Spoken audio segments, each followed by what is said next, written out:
And you really need to invest in your associations and your organizations and help build that infrastructure for our sector, because we're seeing an impact of what all of these groups are doing. So it's really exciting to be here and to be hearing about the POGI thing.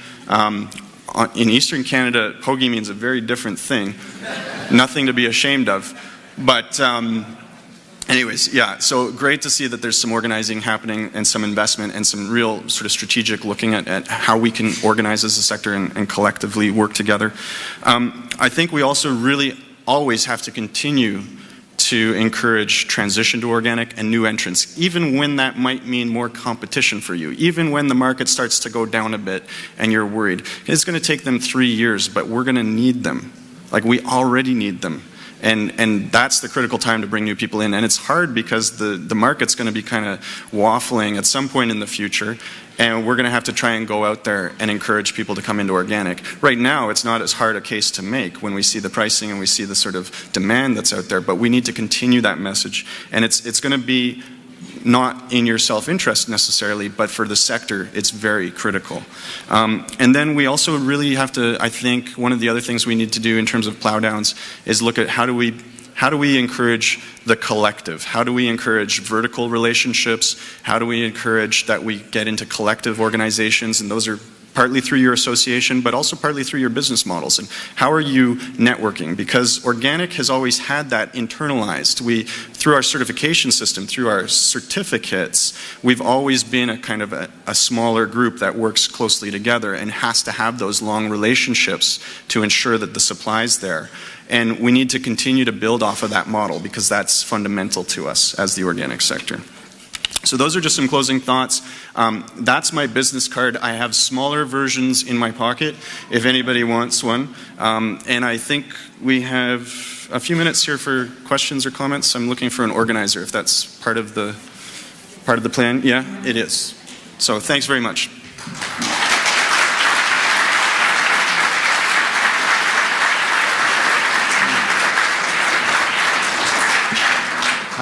How should we do questions? Do we need the mic? Okay. So we're going to do a mic'd question. So Marla is the keeper of the mic. And I think we need to have people line up or do something. Where would you like them? Or stand up and wave. We got a waiver. Got a waiver.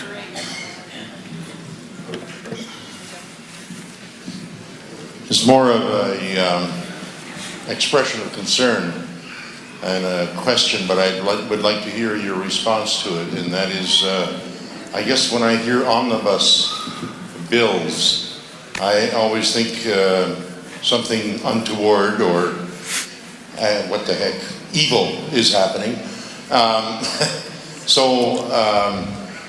The thing that I picked up was this farmer's privilege.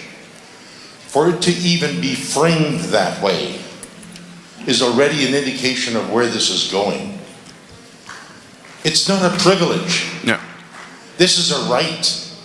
And in fact, it could be a human right, but it certainly is a farmer's right to save seed and to even breed it on their own without, I mean, maybe a compatible organization regulating it like an organic certification place. But no way will the industry, the larger industry, should they have anything to say about what farmers do in terms of seed. It's not a privilege. No. Yeah, I would agree. I knew you were going to be one of the commenter types, but I would agree. If we look at this current government, and just to come back to the omnibus thing, they've been doing a lot through omnibus methods, which is where, of course, they push a bunch of things that aren't always the same into one thing and they pass it. And early on, like, one of my roles is to, and the CODA board has directed to sort of look at, well, what, we can take a stand and kind of, we can like shout and get red in the face about this, but how likely is that to change anything in the current environment in Ottawa? And I think we just have to look at the Elections Act and some of the new proposed changes where they had like international experts, every academic in the country, everybody who had any expertise or opinion saying, this is a crazy, it goes against so many rights, and they still pushed it through. So we did an assessment, and the board said, you know what? This Seed Act and these changes and bringing UPOV in right now, not very sexy to the Canadian public. Not going to get a whole bunch of international experts standing and shouting about it in headline media. This is going to go through. We know it's going to go through. So what we did was we tried to show up and very constructively express our concerns and say, look, just tweak this over here. Just adjust that over here, and we can find a space to live in there. And that's been our approach. And it's, you know, it's kind of the devil you know and the devil you don't. And it's risky, and we do have partners that we're working with who are doing the shouting and red in the face thing, because I think that's really important to also have. But what we've done is tried to say, well, let's create a space where organic can continue to flourish, and there will be seeds. But we're up against some pretty big funding around the plant breeders side of things, which are the, you know, the guys who own the copyrights of their genetics. And they're pretty well organized and pretty well funded, and they've already got this written. So what we need to do is, like I said earlier, we need to start supporting our own seed base more. And we need to make sure that organic farmers can continue to save, condition, and replant seed. Whatever you want to call it, as long as you can do that, that's important to us. And we also have to really very intentionally support our own seed base here in Canada. So if there's, you know, a collective or a cooperative that owns some seed that's very specific to the prairie region, then that's fitting in under this new system, but we can all use it, and it's right for us here, and it's the seed we need. It's not the seed we don't need. So that's some of our thinking, and that's why we have to get away from the derogations a bit more and start building more of a seed, a foundation seed for organic in Canada. Other questions? Hi. Hi.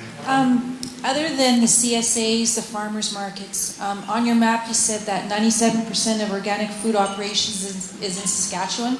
Where is it going? So in 97% of the Saskatchewan production is in field crops. Field crops. Yeah.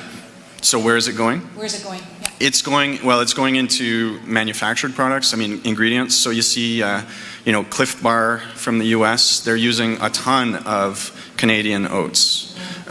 You've got Nature's Path that's selling products around the world. Canadian company using a lot of Canadian field crop grains, cereals, that sort of thing. So we're major exporters. That map also showed that we have about 500 million a year, and that's our best estimate of organic exports, and that's also tripled over the last 6 or 7 years. And so we go to big trade shows like BioFac in Germany. It's the world's largest organic trade show, and we have a Canada pavilion there that CODA helps organize. I didn't talk about that, but we have funding support for farmers or companies that are going to export markets, and we have federal money, and we can help offset some of those costs for you. And so there's a program where you go to this trade show and you meet with buyers and you showcase your product. And we have upwards of 30 companies participate, or farms participate in that. And it's everything from maple syrup all the way to, you know, cranberries to coffee, all kinds of stuff.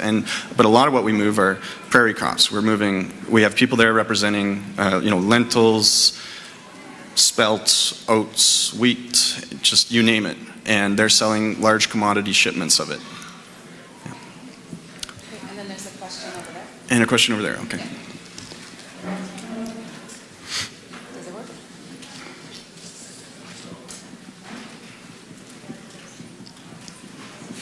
We have another mic coming to you, sir.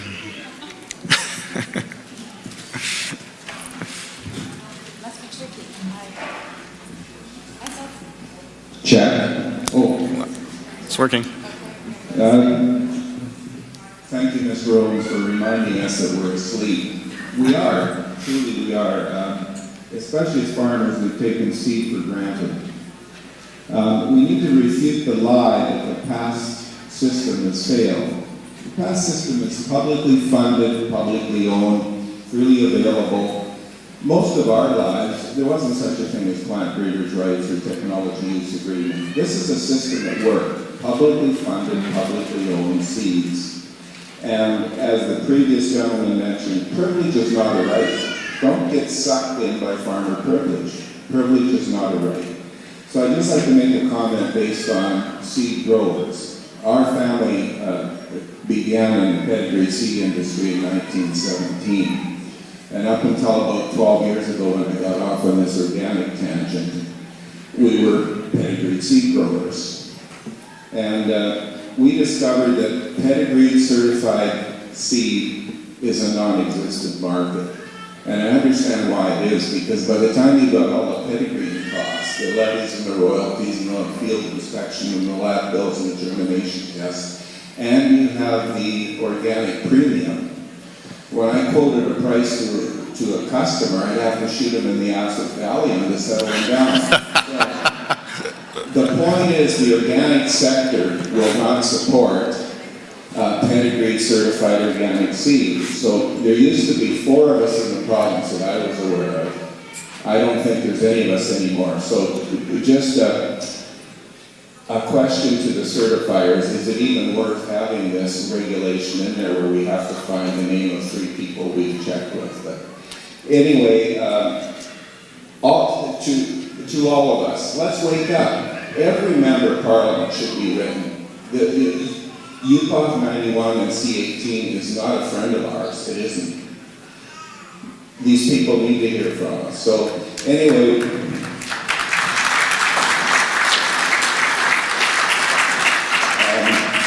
so write your MPs, you know, and tell them what your concerns are. And I'd like to put a plug in for the NFU website.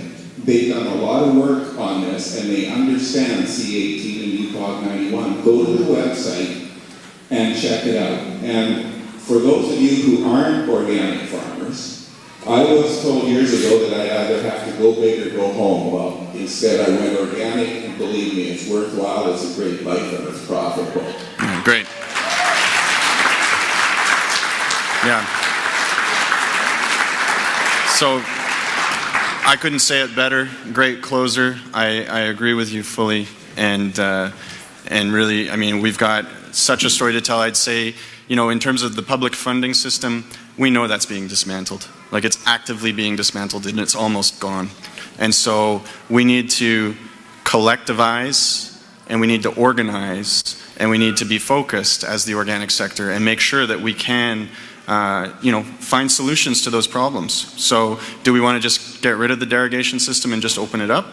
Or do we want to try and come up with a way to hit some of those problems that you identified and find a way to support what could be a whole other level of our production system in Canada with organic seed production as well, in a way that could work for everyone? Because right now with this kind of half in, half out system, it's not working. But thanks a lot, and really a pleasure to speak with you this morning, and I look forward to the rest of the conference. Okay.